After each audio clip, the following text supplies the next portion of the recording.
माझ्याबरोबर असणारी जी कलिग्स असतील, जी सिनियर्स असतील माझ्याकडे, जे आज आमच्याबरोबर नाही, आज भाजपमध्ये गेले असतील, शिवसेनेत गेले असतील, आज बाकी इतर पक्षात गेले असतील. माझी एक मनापासून अशी इच्छा झाली की मी सुद्धा माझा पक्ष मला काही पटलं नाही म्हणून मी थांबलो. मी परत राजकारणात भाग घेतला नाही, समाजकार्य करतो. माझा भाऊ आता खासदार जरी असेल तरी तो खासदार आहे जिल्ह्याचा. सगळ्यांनी मत टाकले, मी मतदार म्हणून त्याला मदत केली, मत टाकली. तो माझ्या विचाराने जावा ही अपेक्षा धरली, त्याच्यामध्ये तो खासदार झाला. मला असं वाटते की 80-90 100% काम करतोय. अजूनही माझं त्याकडनं अपेक्षा. पण आज माझ्या बरोबरची जी मंडळी दुसऱ्या पक्षात जात असताना ती गेली म्हणून मला त्यांचा रागही नाही, त्यांच्या बाबतीत कुठं निगेटिव्हिटी आहे, तो त्यांचा प्रश्न आहे. त्यांच्या भागामध्ये त्यांच्या लोकांच्या गरजेप्रमाणे त्यांचा निर्णय घेतला असेल. मला काय त्या बाबतीत कुठं काय राग नाही किंवा प्रश्न व्यक्त करायचा नाही, मला काय त्याच्या बाबतीत त्यांना बोलायचं. पण आज जे पार्लिमेंटच्या बाहेर जे ह्या आंदोलनामध्ये आज आपली मुलं ज्यांना फारसं काय माहीत नाही, ज्यांना त्या ठिकाणी माहीत होतं की आज आपल्याला काय अधिकार मिळालेले आहेत. बाबासाहेब आंबेडकरांनी जे आपल्याला घटनेचा अधिकार दिलेले आहेत, आपण आंदोलन करू शकतो, आपला विषय मांडू शकतो, आपण मौन धरून सुद्धा त्या ठिकाणी करू शकतो, उपोषण करून मांडू शकतो. हा जो अधिकार प्राप्त दिला आहे काय म्हणून आज दाखवलं गेलं का? या 2 दिवसामध्ये जे तिथं मारहाण झाली, ज्या पद्धतीने पोलिसांनी मारलं, ज्या ठिकाणी बाहेरनं काही माणसं आणली गेली, ती पोलीस नव्हती आणि त्या पद्धतीने मारलं, पोलिसांनी त्यांना साथ दिली.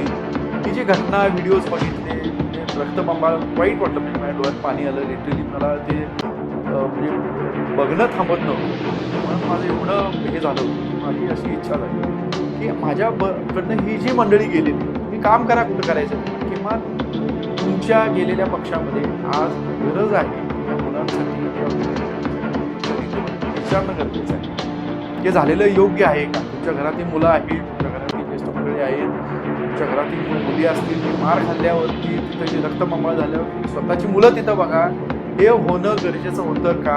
हे झालं हे बरोबर आहे का?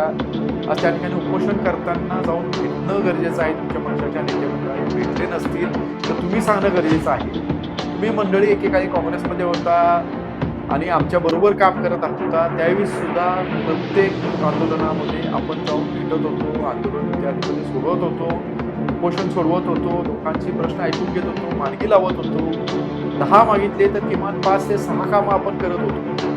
इथं चर्चेला पण हे शासन जाईना, ह्या मुलांचा विचार करत नाही. आपलीच मुलं आहेत आणि ह्या वाटलेल्या गोष्टी जर आपल्याला वाईट वाटत असतील तर आपण कृपा करून त्याचा आवाज उठवणं आपल्या पक्षामध्ये गरज. मी असतो तुमच्या जागेवर तर मी पक्षाचा राजीनामा दिला असतो, तरी मी याच्यावर कारवाई ही घटनाच होऊन दिली नसती. ठीक आहे, तो माझा प्रश्न आहे. पण माझी विनंती राहील या सगळ्या मंडळींना, या मोदी करणारी नवीन जी आली, ज्यांनी आज मोदींना निवडून आणलं, 14 मध्ये पाठिंबा इच्छा उभी राहिली यांच्यामध्ये, त्या सगळ्यांना माझी विनंती आहे, तुम्ही ज्या विचाराने त्यांच्याकडे गेला आहात ते विचार जर तुमचे पूर्ण असेल तर तुम्ही सुद्धा प्रश्न विचारा.